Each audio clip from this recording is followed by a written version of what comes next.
The Orioles haven't brought in any pitchers yet this offseason, but maybe that's because they were waiting to first add a pitching coach. And now they've done it as they bring in Drew French from the Atlanta Braves. Talk about him, plus Dylan Cease, and some other pitching rumors coming up on this episode of the Locked On Orioles podcast.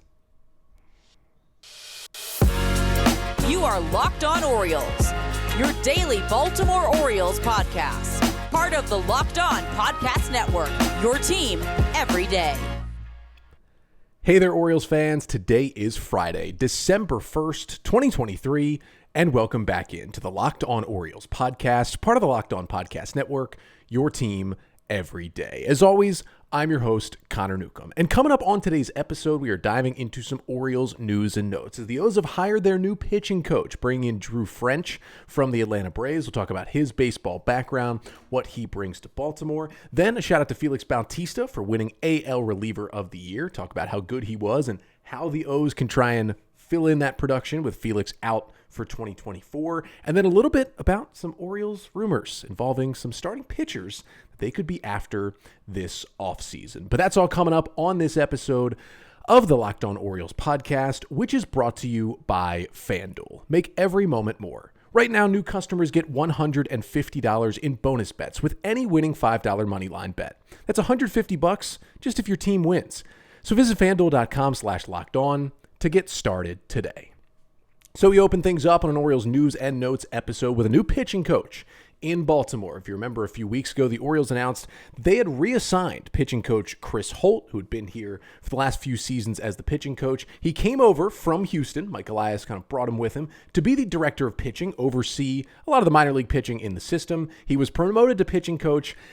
Just seems like, in the end, his role was better served as that director of pitching. So they moved Holt from pitching coach back into the director of pitching role. He will still have some oversight of the major league pitching, but he'll be able to oversee all of minor league pitching in the Orioles system as well. They also let go of their assistant pitching coach, Darren Holmes. He will not be back. So the O's had two openings. And I talked about, some guys the Orioles could go out and pick up. And while I never mentioned Drew French as a name, I did talk about some former Astros guys the Orioles would go after. And of course, in typical Mike Elias fashion, they went and got a former Astros guy who worked with Elias and co. in Houston. And reportedly, Rakabako of Masson reporting this first and many others corroborating the story, despite the fact that the Orioles have not yet confirmed it, is that the Orioles have hired a new pitching coach. And that new pitching coach is Drew French. Drew French, a 39-year-old who is a native of Seguin, Texas, coming in from the Atlanta Braves, where he has been the bullpen coach for Atlanta for the last 3 seasons, was hired in 2021, and then, of course, won a World Series ring with the Braves that year in his first season, and now gets his first big league pitching coach job. Now, French has been in baseball for a long, long time. He wasn't an amazing player. He played at a pretty low level. Concordia University, Texas, a Division III school, graduated from there in 2006, was like a solid middle reliever, basically, at Division III baseball. Wasn't anything special on the field, but you don't have to be a good coach on the field as well. He immediately took a coaching job with his alma mater, Concordia University, as soon as he graduated. And then after that, started moving up the ranks. Got hired by Alabama at the D1 level to be a volunteer assistant, then moved to the director of baseball operations, and was there for 4 seasons from 2008 through 2011. Then finally got a Division I pitching coach job as he went to FIU, Florida International University, for 2 seasons, 2012 and 2013, as their pitching coach. He then moved on back to the D2 level, Lee University in Tennessee, where he spent the next 2 years, 2014 and 15, as their pitching coach before finally being hired by the Astros. Astros brought him in before the 2016 season to be a minor league pitching coach, and he really just started to excel and move up the ladder quickly. He was the pitching coach in short season Tri-City in 2016, moved up to be the pitching coach in Low A Quad City in 2017. Then he was in High A Bowie's Creek as the pitching coach in 2018. And then in 2019, he skipped Double A and was promoted to the pitching coach in Triple A Round Rock in the Astros organization. He was the Triple A pitching coach for a 2019 Astros organization, a team that went to the World Series and was very close to winning it once again in 2019. Now, the plan was for him to stay in that AAA pitching coach role in 2020. But of course, the COVID pandemic hit. There was no minor league baseball season. But French was one of the 2 pitching coaches who was at the Astros alternate site. If you remember all the way back to that weird 60-game 2020 season, you had an alternate site, which was generally at one of your minor league ballparks. It was where the guys who were on your 40-man roster but weren't on the active roster and some of your top prospects kind of came together, played simulated games, kept busy, kept ready for whenever they were needed for the big leagues because there was no minor league season. Well, French was one of those pitching coaches there. And then when it got time for the postseason, the Astros made another run to the ALCS. French was with the big league squad for that 2020 postseason run. And the funny thing about his time in the Astros system, of course, he overlapped with Mike Elias and Sig Mejdal and Eve Rosenbaum and pretty much everyone in between for 3 years, 2016 to 2018, until Mike left and took his people with him and got the job in Baltimore in November of 2018. So Mike Elias played a part in hiring Drew French to the Astros minor league system in the winter of 2015, leading into the 2016 season. Is that Drew French also, he just followed Chris Holt at every stop. So like in 2017, Low A Quad City, the year before, Chris Holt was the pitching coach there. Then it was French. High A Bowie's Creek, 2018, the year before, Chris Holt was the pitching coach there. Then it was French. When he got to AAA the year before, Chris Holt was the pitching coach there. And then he got promoted to the director of pitching in the Astros organization. And funny enough, he is following Chris Holt again, who was just Orioles pitching coach. Now it will be Drew French, and Holt again will remain in that director of pitching role. So he's been around some winning ball clubs, right? I mean, he was with the Braves and with the Astros. It can't get really much better than that in terms of baseball success over the last few years. Mike Elias knows him. Sig Mejdal knows him. The Orioles front office staff know him. And we've kind of seen that time and time again, whether it's players or coaches or front office people coming in. There is some sort of either Astros or Cardinals connection to Mike Elias and others, and they do it again here with their pitching coach. And I like this hire. Yeah, he adds to a young staff, right? Again, only 39 years old. The Orioles did something similar when they hired Ryan Fuller and Matt Borg-Schulte as co-hitting coaches a couple years ago. Fuller had been in the system. Borg-Schulte came from the Twin system, but neither had been a major league coach until they each got that job. Now, French a little different because he spent 3 years as a bullpen coach for the Braves, been a major league coach, but has helped with those Braves pitching staffs and specifically that bullpen. And there was a couple good articles, one in The Athletic about Drew French, talking about how much he uses the data, but also is able to build relationships with the players and kind of mold the two together to be a good on-field coach. It seems like he was trending to being a big league pitching coach at some point, and the Orioles were able to scoop him up. And now we will kind of see, okay, what can he do for this Orioles organization? It's not completely known why Chris Holt was moved out of the role or why Darren Holmes was let go, but it sounds like some of it was, while Chris Holt was really good at communicating with some pitchers, he was struggling with others, and he wasn't for everyone. And it seems like his better role, what he's more fit for, is that director of pitching overseeing the entire plan instead of the day-to-day minutia of the big league pitching coach. Hopefully Drew French will come in, be a little better at that part, and this staff will start to get even stronger. Now, it still does leave an opening for an assistant pitching coach if the Orioles want to keep that role filled that they had with Darren Holmes. And I do think I talked about this when the Orioles basically brought these openings.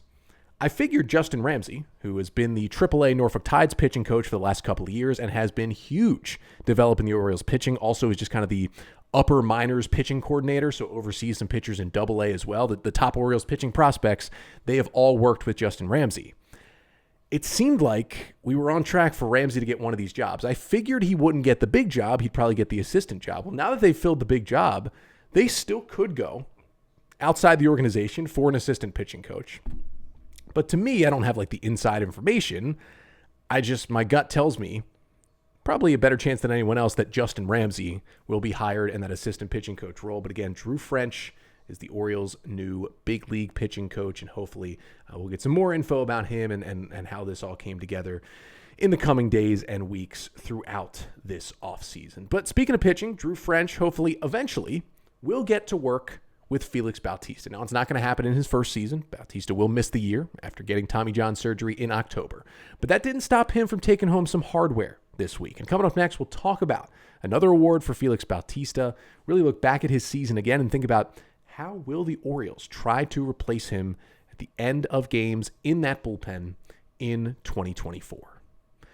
But first, This episode of the Locked On Orioles podcast is brought to you by FanDuel. Now, we are in the swing of things in the NFL season, and as the weather gets colder, and it certainly is in Baltimore right now, the NFL offers stay hot on FanDuel. Right now, new customers get $150 in bonus bets with any winning $5 moneyline bet. That's $150 just if your team wins.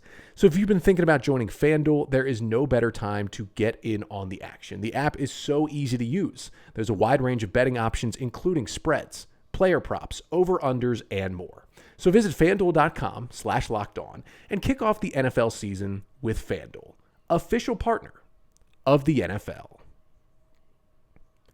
So we're here on an Orioles news and notes episode and getting to Félix Bautista, who, congratulations to him, was named the American League Reliever of the Year earlier this week. And it was certainly a deserving honor, despite the fact that he went down with that injury in late August and did not pitch for the final month of the season, got Tommy John surgery in October, and will be out for all of 2024.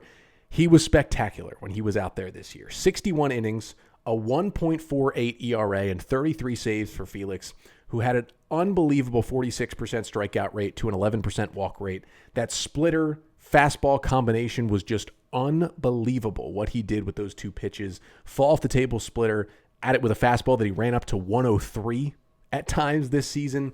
It's just a ridiculous mix. And we know how good Félix Bautista is. And of course, first of all, he deserved this. Even though he didn't pitch for the last month, that's how good he was this season, that he was the easy choice for this award, despite missing all of September. Now, the Orioles pieced things together in September. Yennier Cano got most of those save chances, but they threw guys like Danny Coulomb and Cionel Perez and DL Hall, into those spots to try and mix things together. And of course, they did it with Tyler Wells at the end to clinch the division. And so everybody kind of got a chance to take the ninth inning with Félix out. I don't know if the Orioles want to go fully that direction in 2024. Now, for Félix, you're thinking about, okay, can he come back and be this good as he was post Tommy John, 2025 and beyond? Is he going to be that good? I don't think we know that. But the issue for the Orioles right now is figuring out next season. They know no matter what, Félix Bautista will not throw a pitch for the 2024 Orioles, and they've got to figure things out. They might not have a lockdown, legitimate closer. There's a really good chance they don't, right? There's not many of those out there. The number one guy by far is Josh Hader. The Orioles are not going to pony up the money it's going to take to sign Josh Hader this offseason. So I don't know if it'll be completely closer by committee, but I don't think there'll be a guy like Félix who's basically getting every save opportunity for the Orioles next season. They're going to have, I think, a couple of options. Cano, Perez, Coulomb, Wells could all be some of those options, DL Hall. But they still should bring in some help from outside. And I think even without a Félix injury, the Orioles were probably going to sign at least one free agent reliever. Like, they did it last year. They brought in Michael Givens. It did not work for a myriad of reasons. They should at the very least be looking for another deal like that with a veteran reliever, 1 year, $5, $6, $7 million, bring him in. Know at the very least he's going to be a guy who helps you as a solid middle reliever, gives you good innings throughout the year. Givens didn't do that. They'll need that from someone else. Now, for me, among guys out there, and a couple weeks ago, make sure to go check out, I did a free agent reliever wish list for the Orioles, did my top 10 relievers who are on the market who I would love to see the Orioles go and get that would be realistically in the unfortunate price range that John Angelos has set for this team. But Hector Neris, who was number one on that list, been with the Astros the last couple of years, long time with the Phillies, incredible splitter, good fastball, a little bit of command issues, but he's been a closer in the past. That's my guy right now. I think Hector Neris on a 2-year deal where he can be kind of your main closer in 2024 and then a really good setup guy when Félix comes back in 2025 to make your bullpen even better. I think that'd be a perfect fit.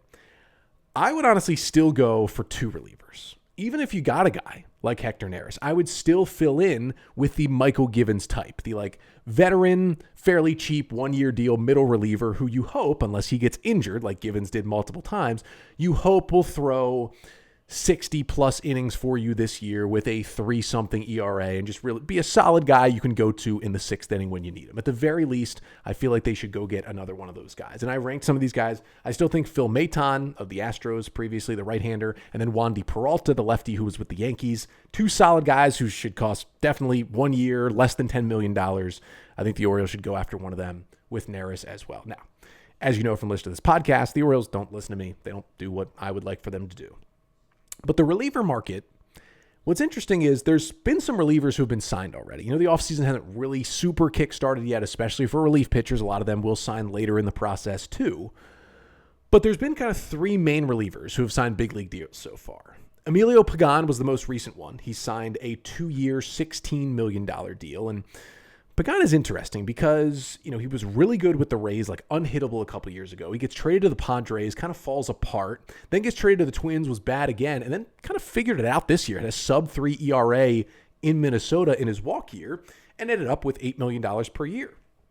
More than I thought Emilio Pagan was going to get because he's been really bad as recently as 2022. If Emilio Pagan is getting 2 years, $16 million on the open market, that's kind of setting things for relievers. Now, the other two guys who have signed are Nick Martinez, who signed a 2-year, $26 million deal. Martinez, I think he still wants to be a starter. He was more of a swingman with the Padres last year, so he's getting money that's a little closer to a starter. And same thing with Reynaldo Lopez, who I wanted the O's to sign, but did sign a 3-year, $30 million deal with the Atlanta Braves. The Braves came right out and said, we're going to try to get Reynaldo Lopez to become a starter again. He was a starter for a while with the White Sox before they moved him to the pen. He's still, in his late 20s. He's still pretty young. They want to try him out as a starter, which is probably why he got a few more years and more money. The Orioles were not going to give a reliever a 3-year, $30 million deal. So I don't think Lopez or Martinez have affected the market, but 2 and 16 for Emilio Pagan could affect this reliever market. And to me, that tells me Hector Neris isn't getting 2 years, 16. If Emilio Pagan's getting that, Hector Neris is looking for, maybe 2 years, 25, 2 years, $30 million. And I just don't think the Orioles are under John Angelos are going to shell that out for a relief pitcher when the O's have shown over the last couple of years they can put together a good bullpen through rookies who are failed starters and the waiver wire. Like, they've done it and they will try to continue to do it. It does make me worry that maybe the only signing will be like a 1-year, $5 million veteran middle reliever, which is fine, better than nothing. And there's a lot of options out there for that, which is good. But I still feel like without Felix, that is a huge piece of your bullpen you're missing. And you should probably try to do a little bit more to add to it. I get Tyler Wells and DL Hall have kind of been starters-ish and should, we don't know, but there's a good chance they'll be in this bullpen as full-time relievers this year, which is going to help if they can focus on that role. I still think a good veteran guy, at least even for a year, would really help fill a gigantic hole left by Félix Bautista and his Tommy John surgery. But of course, the O's are going to sign a reliever, I think. It's really hard to know because there's not a lot of reliever rumors out there. Most of the time when these, okay middle relievers get signed on 1-year deals, it's not like Ken Rosenthal's writing about them. This team is interested. They just kind of sign. It's different for starting pitchers. And we know the Orioles are in the starting pitching market this offseason as well. And Ken Rosenthal has written about that over the last couple of days, connecting the Orioles to Dylan Cease, who I would love to see the O's go make a trade for. And they were also connected to a pitcher from Japan, not Imanaga, not Yamamoto, but a more under-the-radar name that is probably more what the Orioles want to pay for a free agent pitcher. We'll talk about that to finish things off coming up next. So the Orioles, they've got their pitching coach, Drew French. He's looking over this roster saying, what is my rotation going to be? I don't think that's been settled yet, to be honest with you, because the Orioles should, at the very least, bring in one more starting pitcher this offseason before they get to Sarasota. And the big fish that I would love for them to go after is Dylan Cease. We've talked about it multiple times this offseason. For the Chicago White Sox, has 2 years left to control. Was okay last year, but has been really, really good, ace-like in the past.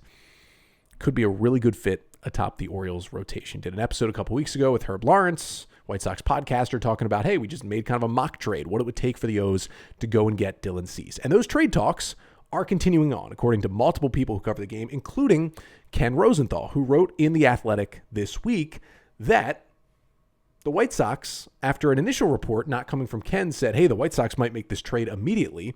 Ken Rosenthal wrote, and he's kind of my main source for baseball news, he wrote that, actually, slow your roll, the White Sox are going to want to wait until some of the top free agent pitchers have signed before they make the Dylan Cease trade. And it's kind of a smart move because you do have some really good starting pitchers still out there. Now, Aaron Nola, already gone. He's already re-signed with the Phillies. But you've got Yamamoto still out there. Could be the big prize. You've got Blake Snell coming off a Cy Young season. And, you even got Jordan Montgomery. And theoretically, even though he's not going to pitch this year, in the future, Shohei Ohtani will be pitching again, and he's still a free agent too.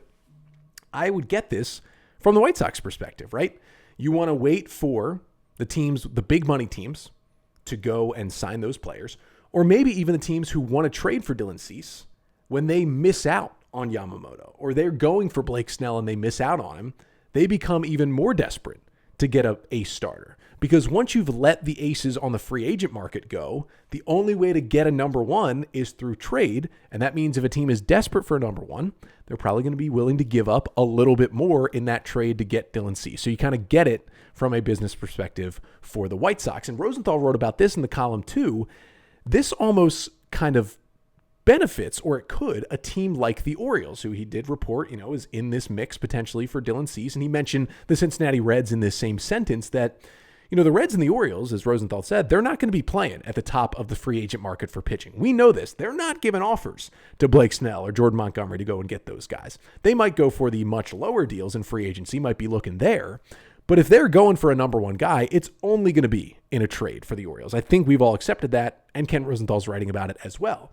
So Rosenthal seems to think this won't really affect the Orioles as much. And he thinks, hey, maybe as these other teams are working on getting these free agent pitchers, maybe the Orioles can continue to talk with the White Sox and say, hey, we can even make still a better deal than these desperate teams can make because our farm system is so good and we have so many pieces that we can give to a team that could be going into a full teardown and rebuild in the White Sox and going to need some young talent that they're going to want from the Orioles. So maybe it could benefit them if the O's are willing to go after Dylan Cease in this trade. Now, he also mentioned, along with the Reds, that the Dodgers and the Braves are interested in a trade for Dylan Cease.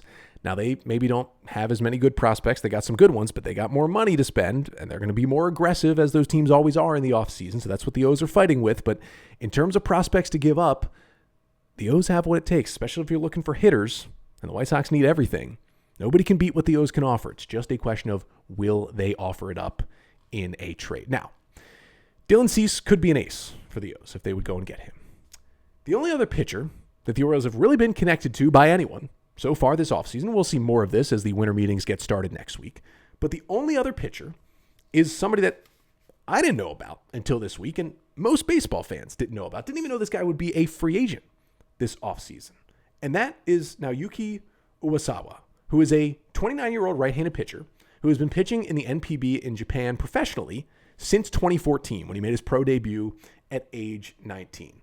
Uwasawa has been really good for the fighters in NPB, the Nippon-Ham fighters, who a great team, a good franchise that have put a lot of great players through. You might know some of the best players that have come out of Japan have played for the fighters. He has been posted by his team earlier this week, opening up a 45-day posting window, which is basically a window for him to negotiate and sign with MLB teams. If he doesn't sign in those 45 days, he goes back to the fighters for another season. But Uwasawa reportedly asked to be posted, and the team granted his wishes, so he wants to come over to MLB this season. Now, this is not, Ken Rosenthal, Jeff Passan, even Orioles reporters reporting that Uwasawa has been linked to the Orioles, but a Japanese news site, Sanspo News, which covers baseball over in Japan, wrote a story earlier this week saying that the Orioles are, quote, prepared to offer Uwasawa a multi-year major league deal to come be a starting pitcher in Baltimore. Now, again, we don't know how valid all of this is, but it seems to be at least a reputable enough news site covering NPB, Japanese baseball, covering Uwasawa, and it would be an interesting fit in Baltimore. Essentially, if Uwasawa came over, he'd be a 5-starter, I would think, in Major League Baseball. 9 seasons in MPB, the top level in Japan, and basically well known as the second best professional league in the world behind Major League Baseball. He's thrown just over 1,000 innings, and he has a 3.19 ERA in his career in Japan. Now, not really a strikeout guy. Just 7.3 Ks per 9 in his career to 2.8 walks per 9, so doesn't walk a lot of guys as well. In 2023, had a great year, made his second All-Star team in the NPB, threw 170 innings, had a 2.96 ERA, but 6.6 strikeouts per 9 was the lowest number of his career. Now, 2.2 walks per 9 was great, and he did throw 2 complete games, and he's able to keep his pitch count down. But when I watched him, and I went and watched some video and kind of looked at the stuff, and we do have reports on velocity. He's right about 90, 91 with the fastball, so he's not blowing anybody away. Throws a lot of splitters, and he will toss in a curveball and a slider there as well for the 29-year-old right-hander. He kind of reminds me a little bit of Kyle Hendricks, and I've seen this comparison be made by others, but it's a slow fastball and even slower changeup / splitter, but he keeps guys off balance. And he doesn't strike out a crazy amount of guys, but he can pitch deep into games because he gets outs early in counts, and he flummoxes hitters, and sometimes he's going to get beat, and sometimes he's going to get hit. But more times than not in NPB, he is pitching very, very deep into games. And the other thing with him is you've got Shoto Imanaga, you've got Yamamoto coming over from Japan. These are going to be like big money guys who could be really good pitchers in Major League Baseball.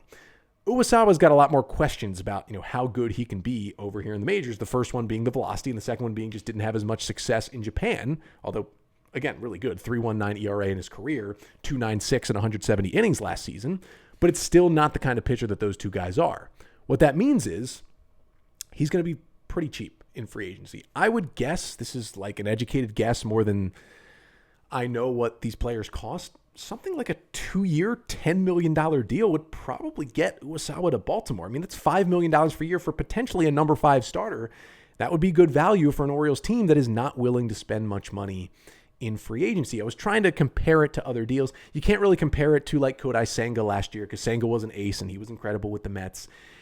I was trying to compare it to like some of the guys who have come over who have been relievers, like Shun Yamaguchi, who came over to the Blue Jays a couple of years ago, or Kohei Arihara, who came over to the Rangers, but they were mostly relievers. Honestly, I was looking at Shintaro Fujinami's deal with the A's last year, but those guys were like kind of relievers at that point in Japan when they came over, whereas Uwasawa was more of a starter. But those guys got at most like $3 or $4 million per year.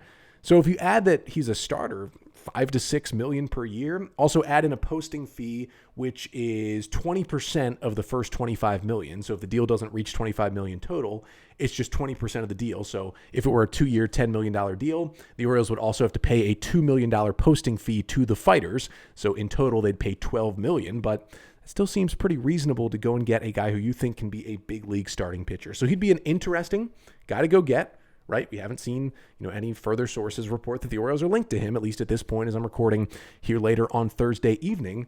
But it could be an interesting way for the Orioles if they think Uwasawa is big league caliber starting pitcher. He's going to be even much cheaper than going and getting, a Hyunjin Ryu, right? Or a number 5 more type starter who's been in the big leagues for a while. So we'll see. If the Orioles would make a move like that, it would at least be interesting to follow to see if they go that way in terms of free agent pitching. And who knows, maybe their offseason is trade for Dylan Cease, sign Uwasawa. I'd take that as a pitching offseason. I would be down if those two moves came together. Get a 1, get a 5, get your really good starters in the middle.